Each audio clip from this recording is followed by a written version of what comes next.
le ministre du Développement rural et les producteurs ont eu des discussions sur la disponibilité des engrais et les difficultés rencontrées au cours de la campagne agricole. Modibo Keïta a saisi l'opportunité pour rappeler sa volonté de faire respecter les principes de la concurrence dans le cadre de l'approvisionnement en intrants.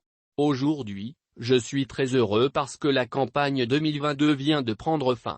Les exploitants agricoles sont venus m'exprimer leur satisfaction par rapport à tout ce qui a été fait pour qu'ils aient accès à l'engrais malgré les difficultés que nous avons connues.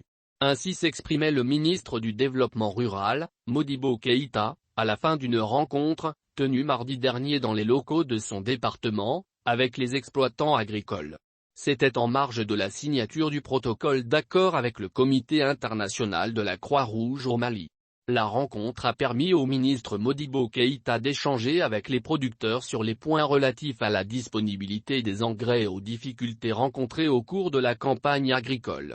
Ils ont également évoqué le faible rendement de la culture du riz, dû à la surabondance des pluies. À ce sujet, les producteurs ont souhaité utiliser le reliquat de la subvention qui leur a été octroyée afin d'acheter des engrais pour la culture de contre-saison. Ils ont estimé que cela pourrait augmenter l'offre de riz sur le marché national. Les producteurs ont aussi rappelé que les 2 sacs d'engrais qu'ils ont reçus par hectare à titre de subvention ne sont pas venus à temps et que cette quantité n'était pas assez importante.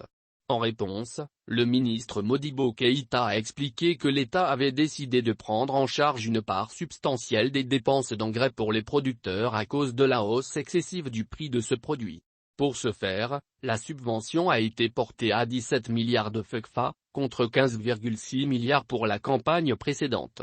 Malheureusement, à cause de l'augmentation des prix sur le marché international, cette subvention n'a pas permis d'avoir la quantité espérée. Pour remédier au retard dans la disponibilité des engrais, le ministre du Développement rural a suggéré aux importateurs de faire venir l'engrais à tout moment et à le positionner dans les bassins de production. On ne doit pas attendre la mise en place de l'enveloppe de subvention pour importer l'engrais, a-t-il insisté. Et d'annoncer que son département est en train de mettre tout en œuvre pour que la loi sur la concurrence puisse être appliquée afin de mettre fin aux questions d'oligopole. Au nom du syndicat des exploitants agricoles de l'Office du Niger, Sexagon, Abdoulaïda a félicité le ministre Modibo Keïta pour avoir accepté leur demande de changer l'engrais organique en engrais chimique au début de la campagne.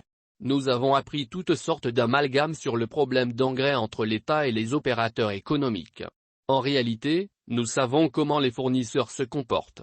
L'État donne 2 sacs d'engrais subventionnés à l'hectare au prix de 12 500 FECFA et nous achetons le reste à nos propres frais à plus de 35 000 FECFA par sac sur le marché, a déploré le syndicaliste qui en déduit un refus des fournisseurs nationaux d'accompagner les exploitants agricoles. Pour lui, les opérateurs économiques doivent prendre l'exemple sur l'État.